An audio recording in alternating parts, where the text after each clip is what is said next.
할렐루야. 하나님께서 오늘도 주의 전으로 오신 여러분을 축복하십니다.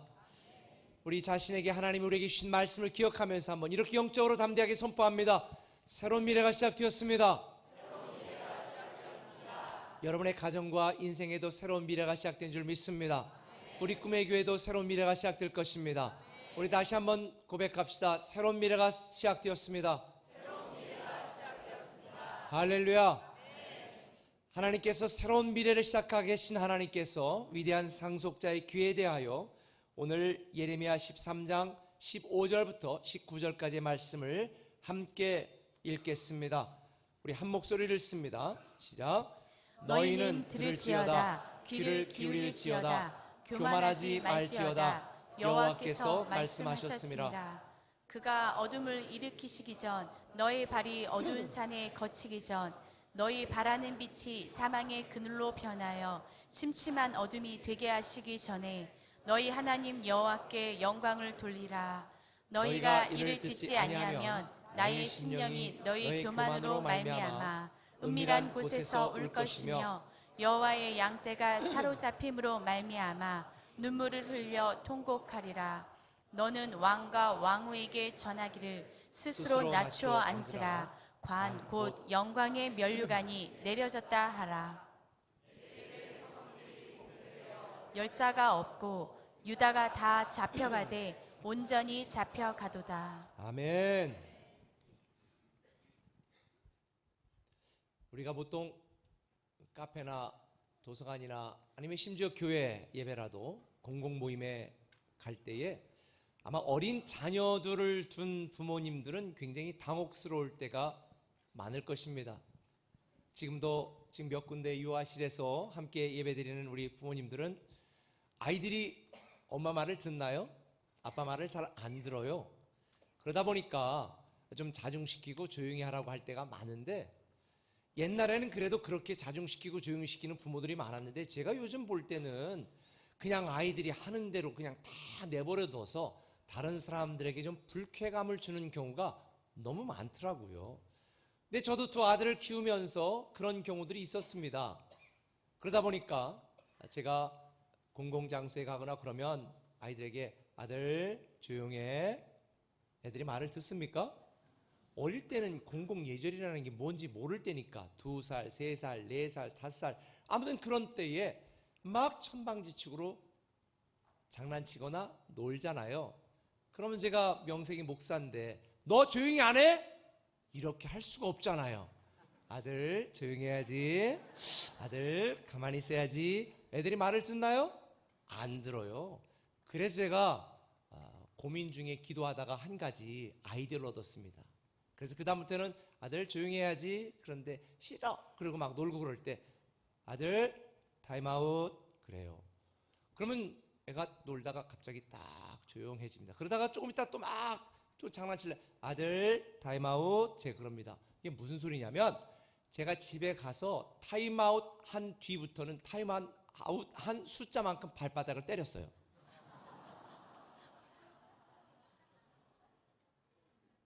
그래서 어릴 때 가서 이제 그러고서는 아빠 잘못했어요. 뭐 어릴 때 아주 어릴 때니 그럴 때 아니야. 아빠가 타임아웃 몇 번 했어? 3번. 그러면 발바닥 그리고 발바닥을 3번을 짝짝짝 때렸어요. 반드시 때렸어요. 그리고 나서 다음번에 이렇게 또 모임하거나 이랬을 때 하면 아들 타임아웃 그래요. 그러면 조용합니다. 근데 지가 막 놀고 싶으니까 어리니까 그래서 또 장난치면 아들 타임아웃 그래도 말 안 들을 때 타임아웃 그럼 집에 가서 3대를 때리는 거예요. 그렇게 한 2-3번을 했더니 그 다음부터는 제가 타임아웃을 부르면 굉장히 자중을 하시더라고. 사실 우리가 살면서 기회가 주어졌을 때 기회인 줄 알고 기회를 깨닫고 기회를 인정하면 많은 기회를 또 얻을 수 있게 되어지는데, 제가 오늘 본문을 보니까 이스라엘 백성들은요 하나님이 말 좀 들어 이렇게 좀 했으면 좋겠어 수없이 권면하고 말했는데 말을 들었을까 안 들었을까요? 계속 안 들었습니다. 그래서 결국은 이스라엘 백성들은 하나님의 말씀을 안 들은 결과로 인해서 특별히 오늘 본문에 등장하는 남유다 백성들은 바벨론에게 멸망하고 말았습니다. 어떤 성도들은 이런 얘기를 해요. 목사님은 왜, 목사님이 아니라 하나님, 갑자기 헷갈렸네. 왜 하나님은 나에게 이렇게 축복하지 않고, 왜 하나님은 나를 이렇게 방관하시지? 이렇게 하나님께 대하여 섭섭한 마음을 갖고 있는 분들이 계십니다. 근데 제가 여러분에게 오늘 분명히 말씀드릴게요.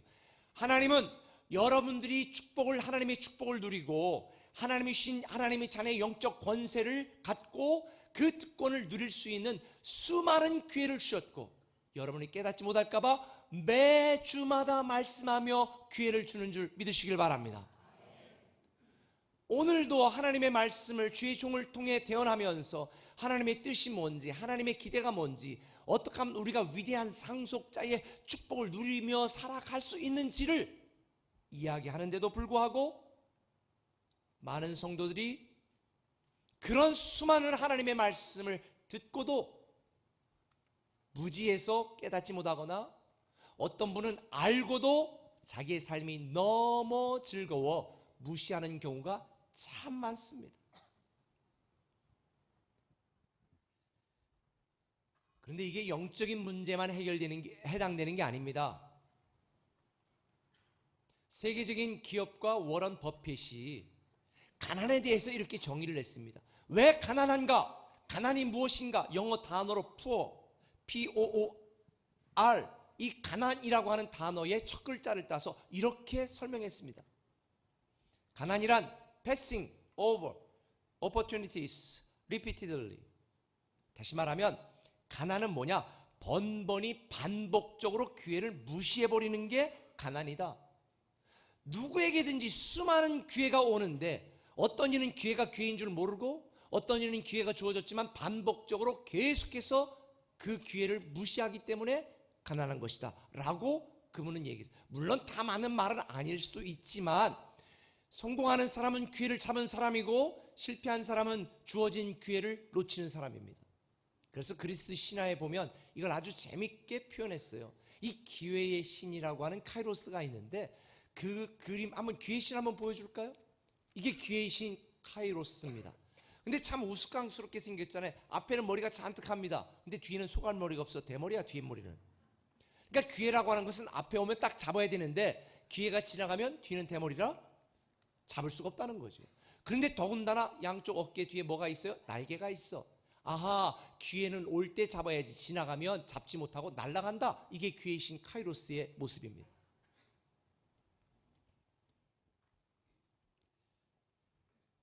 여러분,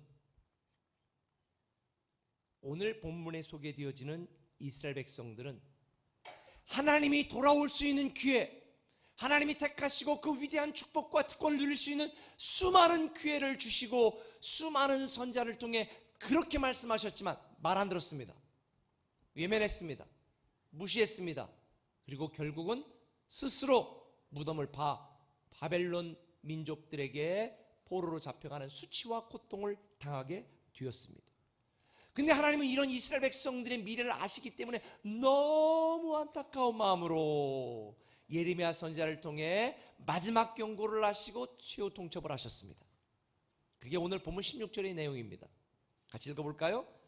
그가 어둠을 일으키기 전, 너희 발이 어두운 산에 거치기 전, 너희의 바라는 빛이 사망의 그늘로 변하여 침침한 어둠이 되게 하시기 전에 너희 하나님 여호와께 영광을 돌리라. 어둠은 이스라엘 백성들이 바벨론의 포로로 잡혀가 수치와 고통을 당할 그 미래를 이야기하는 것입니다. 이런 어둠의 미래가 오기 전에 3번이나 반복해서 제발 나의 영광, 나의 기쁨이 되는 삶으로 돌아오라고 말했습니다. 그런데 남유다 백성들이 어떻게 반응한 줄 아세요? 예레미야 15장 6절에 이렇게 반응했습니다. 같이 읽습니다. 여호와께서 이르시되 내가 나를 버렸고 내게서 물러갔으므로 내게로 내 손을 펴서 너를 멸하노니 이는 내가 뜻을 돌이키기에도 지쳤음이로다. 하나님이 수없이 기회를 주셨는데도 기회를 다 뿌리친 이스라엘 백성들에 대하여 하나님은 이렇게 말합니다. 나도 이제 지쳤다. 저도 목회하면 지칠 때가 참 많아요. 근데 하나님은 지치지 않는 분인데 얼마나 수없이 많은 기회를 주었는데도 불구하고 깨닫지 못하고 무시하는 이스라엘 백성들을 보며 나는 이제 지쳤다. 기회가 기회인 줄 모르는 이스라엘 백성들, 불신앙으로 불순종하다 망했습니다. 저는 이런 이스라엘 백성들의 모습을 통해서 그럼 우리는 어떻게 위대한 상속자의 기회를 잡고 하나님의 축복을 누리며 살아갈 수 있을까? 저는 두 가지를 깨달았는데 그 첫 번째는 이겁니다. 악한 생각을 버리라는 것입니다. 한번 따라합시다. 악한 생각을 버리라. 악한 생각을 버리라. 오늘 보면 15절에 보면 너희는 들을지어다 귀를 기울일지어다 교만하지 말지어다 라고 말합니다. 여러분, 악한 생각을 버리라고 하는 이 악한 생각을 먼저 우리가 잘 정의를 해야 됩니다. 세상 사람들은 악한 생각이 무슨 윤리 도덕적인 생각 이런 거를 악한 생각이라고 말하는데 하나님이 오늘 본문을 통해 말씀하시는 악한 생각의 정의는 뭐냐? 영적 교만입니다. 다시 말하면 하나님을 하나님으로 인정하지 않는 생각입니다. 하나님을 떠나 살고 하나님 없이 살고 하나님과 관계없이 살고 하나님을 섬기지 않고 살아도 나는 잘 살 수 있다라고 하는 영적인 교만이 악한 생각이다라고 하나님은 정의해 주시는 것입니다. 왜냐하면 저와 여러분 우리는요 하나님을 떠나서는 살 수 없는 그런 존재로 만들어 주셨어요. 기도를 통해 하나님을 의지해야 되고 찬양을 통해 하나님께 영광을 돌려야 되고 날마다 하나님과 동행하는 삶을 살면서 하나님의 기대의 뜻대로 살아야 되는데, 그런데 이스라엘 백성들은 하나님을 떠나 우상을 숭배하며 하나님 없이도 우리는 잘 살 수 있다라는 영적인 교만, 그리고 하나님을 하나님으로 인정하지 않는 영적인 교만, 이게 바로 하나님은 악한 생각이라고 정의하시는 것입니다. 이스라엘 백성들은 자기 생각으로, 자기 경험으로, 자기 판단으로, 자기 주장으로 하나님을 떠나 우상을 섬겼습니다. 하나님 없이도 잘 될 수 있다는 이런 영적 교만한 생각이 바로 악한 생각이다. 그래서 시편 73편 7절에 보면 이렇게 말합니다. 그들의 굳어진 가슴에는 악한 생각이 들어있으며 교만한 생각은 끝이 없습니다. 전사가 교만하여 하나님과 같아지겠다고 교만하여 계명성 마귀가 되었고, 아담과 하와가 선악과 먹으면 하나님과 같아진다라고 말했더니 그 말을 듣고 먹은 교만으로 타락하고 범죄하게 된 것입니다. 악한 생각은 뭐냐? 하나님을 하나님으로 인정하지 않고 내 마음대로 내 생각대로 살겠다는 것입니다. 이게 악한 생각입니다. 그래서 시편 53편 7절에 보면 저와 여러분 우리에게도 이렇게 말합니다. 악한 사람은 그 길에서 돌이키고 죄인은 자기의 악한 생각을 버려라. 여호와께 돌아오너라. 그러면 여호와께서 너희를 너그럽게 용서하실 것이다. 자비도 베풀어 주실 것이다. 고통을 당하고 멸망하는 것이 하나님의 본심이 아니었음에도 불구하고 멸망시킬 수밖에 없었던 결정적인 이유는 이스라엘 백성들이 하나님이 정한 선을 넘었습니다. 여러분, 기생충이라는 영화 보셨어요? 제가 우리 목사님들에게 다 보라고 그랬거든요. 안 본 분들은 한번 보는 것도 도움이 될 것 같아요. 뭐 제가 자세한 재미가 없을까봐 자세한 얘기를 못하지만 이 부자로 나온, 지하철도 한번 타본 일 없이 기사 두고 살아가는 이 부자로 나온 이성균, 근데 거기에 기생해서 빌붙어 사는 가난한 아버지, 무능한 아버지 이 송강호, 살아가면서 차를 운전하고 가잖아요. 그런데 이선균이 자기 아내에게 말합니다. 아유, 그 친구가 선을 오가는데 선을 넘지는 않아서 좋아. 그런데 냄새는 선을 넘어. 그 지하철 냄새냐 반지하 냄새 무슨 냄새지? 아우, 차 안에서 막 냄새가 나가지고 냄새는 막 선을 넘어. 그랬거든요. 근데 마지막에 결정적인 순간에 그 위급한 상황 속에 같이 붙어 있다가 아우, 냄새, 자기를 무시하는 이 한마디 때문에 파국을 맺게 되잖아요. 저는 이 영화를 보면 깨달았어요.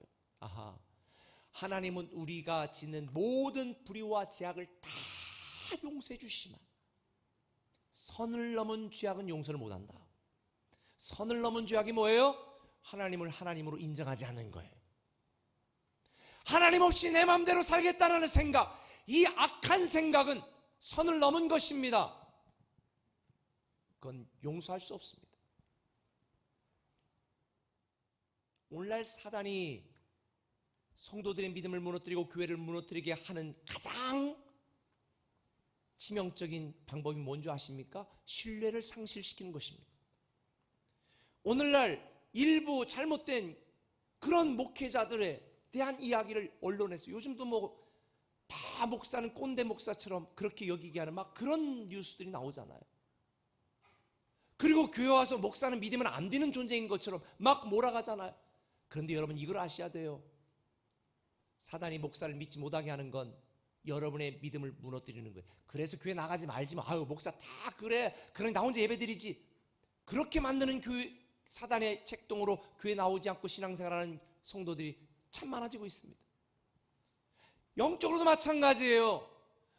우리가 조금 어렵고 힘들다고 우리를 향해 사랑하시는 하나님의 사랑은 변함이 없고, 자기 독생자 예수 그리스도 아들까지 주셨는데도 불구하고 내가 조금 힘들다고, 하나님 살아계셔? 하나님 정말 나 사랑하는 거 맞아? 하나님을 의심하게 만듭니다. 의심하게 만드는 건 사단이 하는 짓입니다.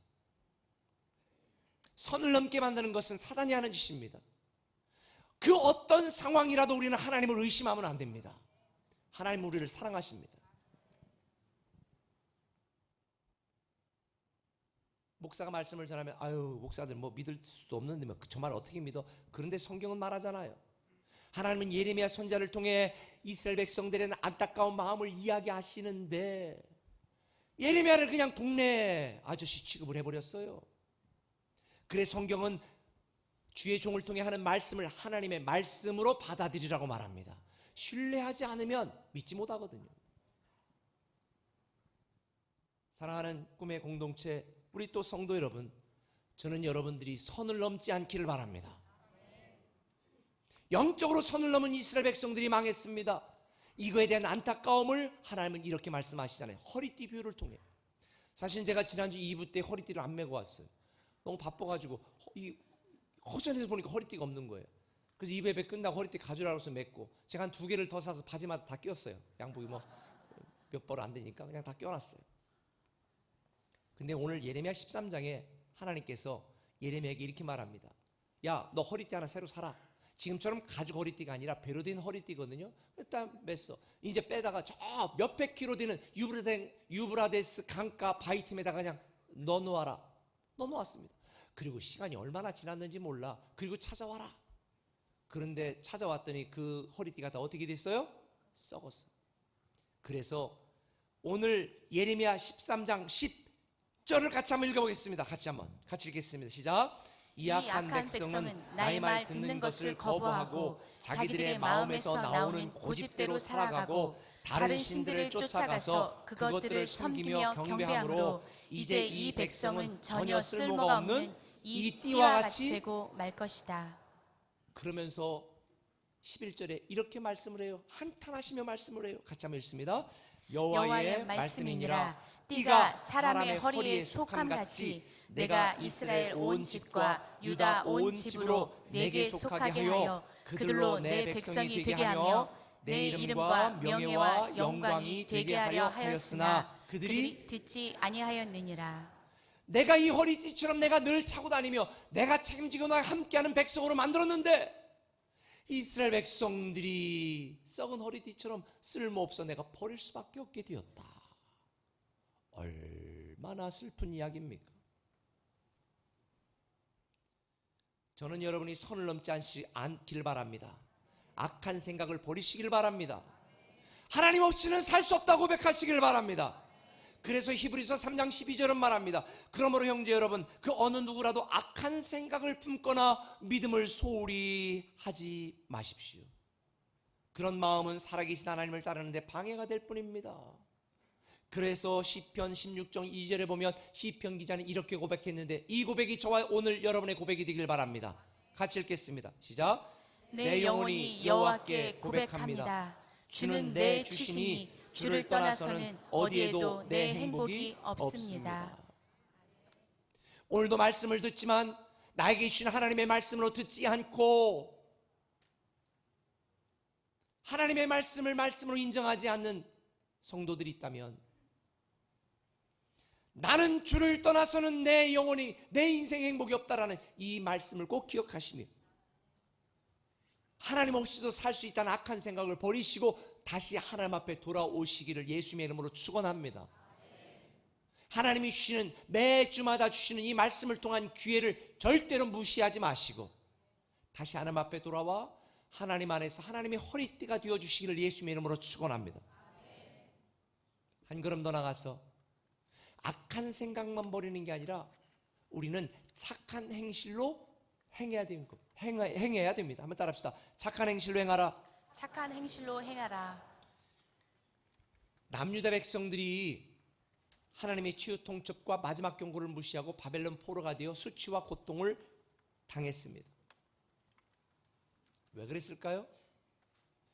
하나님이 그들에게 고통을 준 게 아닙니다. 그들 스스로가 착한 행실로 행하지 않고 악한 행실로 행한 결과로 보응을 받은 것 뿐입니다. 마지막으로 경고하면서 하나님이 17절에 이렇게 말합니다. 너희가 이를 듣지 아니하면 나의 심령이 너희 교만으로 말미암아 은밀한 곳에서 울 것이며, 선을 넘어 하나님을 인정하지 않은 이스라엘 백성들을 보면 하나님이 은밀한 곳에서 울겠다는 거예요. 여호와의 양떼가 그 백성들이 사로잡힘으로 말미암아 내가 눈물을 흘려 내가 통곡할 것이다. 근데 이 하나님의 눈물과 통곡이 사실은 이스라엘 백성들의 눈물과 통곡이 되어버리지 않았을까요?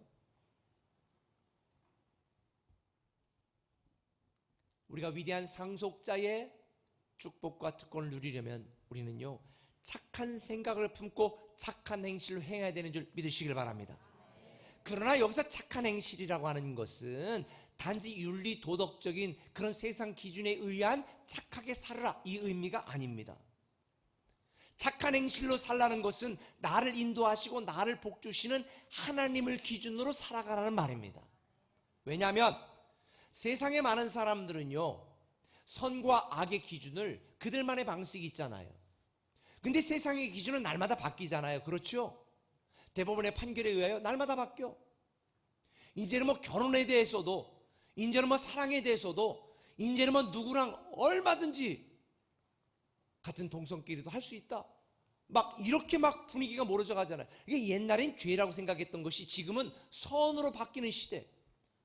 그렇다면 우리는 세상 사람들이 구분하는 선악의 기준으로 살아야 될까? 아니에요. 하나님을 말씀하는 거예요. 선과 악의 기준은 오직 하나님의 말씀, 하나님의 기준으로만 평가되어질 수 있는 것이다. 구분되어질 수 있는 것이다. 믿으시면 아멘. 왜냐하면 세상 사람들이 선하다고 해서 다 선한 게 아닙니다. 모든 좋은 선은 오직 하나님께로부터만 옵니다. 마가복음 10장에 보면 율법도 지키고 종교적인 열심도 있고 윤리 도덕적으로 거의 퍼펙트했던, 완벽했던 한 부자 청년이 주님께 와 묻습니다. 선한 선생님이요, 내가 무엇을 하여야 영생을 얻을까요? 그때 주님이 선악에 대한 기준을 명쾌하게 말씀합니다. 야, 누가 선해? 오직 하나님 한 분만이 선하시다. 할렐루야. 다시 말하면 착함과 선함의 기준은 오직 하나님의 기준으로만 판단되어지고 평가되어질 수 있는 것을 믿으시길 바랍니다. 그래서 존 비비어가 Good or God이라고 하는 책을 썼어요. 많은 사람이 좋다고 해서 그것이 꼭 하나님의 영광을 위한 것은 아니라는 거죠. 나의 의, 나의 명예, 내 체면을 살리기 위하여 다른 사람을 돕고 착한 일을 하는 거, 성경은 말합니다. 디도서에 다 더럽고 깨끗하지 아니한 것이다. 그러나 하나님의 영광을 위하여 사랑하는 마음으로 조그만 어린 아이 하나에게 물 한 그릇 대접한다면, 이것은 예수의 이름으로 물 한 그릇 대접한다면 이것은 굉장히 귀하고 착한 일이다라고 가르쳐 주시는 것입니다.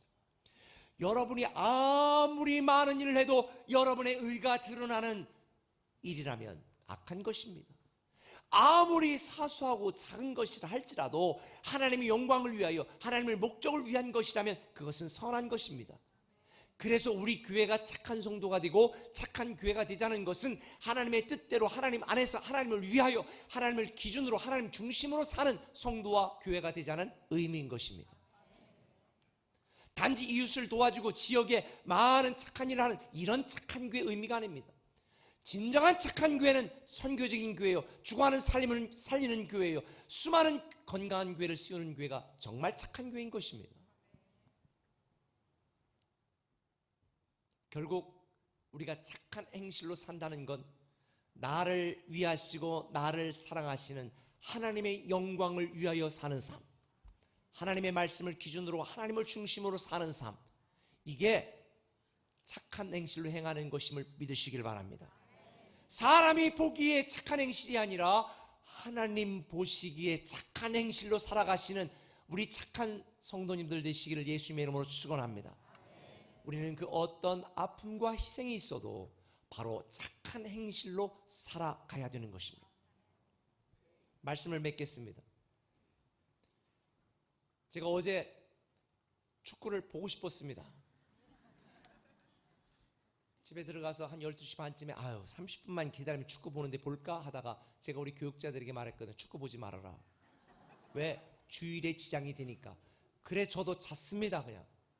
그리고 아침에 일어나자마자 제일 먼저 딱 스마트폰에 딱 보니까 졌더라고요.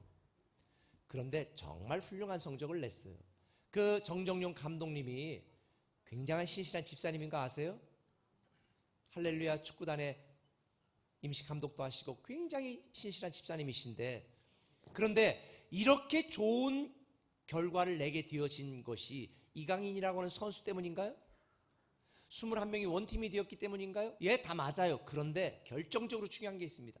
정정용 감독이 전술을 짜고 요구하는 대로 그 선수들이 뛰는 착한 선수였기 때문에 좋은 성적이 난 것입니다. 예를 들어서 너는 가서 수비를 보고 이쪽에서 해야 돼. 그런데 얘가 수비를 안 보고 계속 나 골 넣고 싶다고 전방 가서 혼자 기다리고 있어봐. 집니다. 넌 골키퍼 봐야 돼. 그런데 골키퍼 안 보고 나도 공격하고 싶다고 골키퍼가 막 나가서 공격해봐. 그럼 끝나는 겁니다. 좋은 성적을 얻을 수 있었던 것은 감독을 철저하게 신뢰하고 감독의 요구와 기대대로 뛰는 착한 선수들이 있었기 때문입니다. 여러분의 인생이 변화되어지고 하나님의 놀라운 위대한 상속자의 축복을 누리길 원한다면 우리 인생의 감독이신 하나님의 말씀을 따라 순종하고 살아가는 착한 성도가 되면 가능합니다. 교회가 교회다워지고 건강한 교회가 되는 것도 마찬가지입니다. 사랑하는 성도 여러분, 저는 여러분들이 악한 생각 버리고 착한 행실로 행하는 수준 있는 착한 성도 되시기를 예수님의 이름으로 축원합니다. 강주민 목사님이 믿음장에서 만난 그리스도라고 하는 그런 책에서 이렇게 이야기를 했습니다. 믿음이란 하나님의 말씀에 순종으로 반응하는 것입니다. 믿음의 크기는 순종의 크기입니다. 믿음의 성장은 순종의 성장입니다. 여러분의 믿음의 크기는 하나님의 말씀대로 순종하는 순종의 크기입니다. 여러분의 믿음의 성장은 여러분이 얼마큼 순종하느냐에 따라서 성장하는 것입니다. 저는 하나님의 말씀에 순종하는 착한 성도, 착한 믿음의 소유자, 그리고 우리 교회는 오직 하나님의 영광을 위하여 그리고 하나님의 뜻과 기대대로 이 땅에 하나님 나라를 확장하는 선교적인 교회로 살아가는 그런 착한 교회가 되기를 기대합니다. 저는 저와 여러분 우리 모두가 위대한 하나님의 상속자임을 믿습니다. 하나님 우리에게 매주일 말씀하시며 수없이 많은 기회를 주시는데 그 기회를 놓치는 자 한 분도 없이 그 기회가 기회인 줄 알고 깨달아 준비하여 이 놀라운 축복과 특권을 누리는 저와 여러분 우리 꿈의 교회 되기를 예수님의 이름으로 축원합니다. 기도하겠습니다.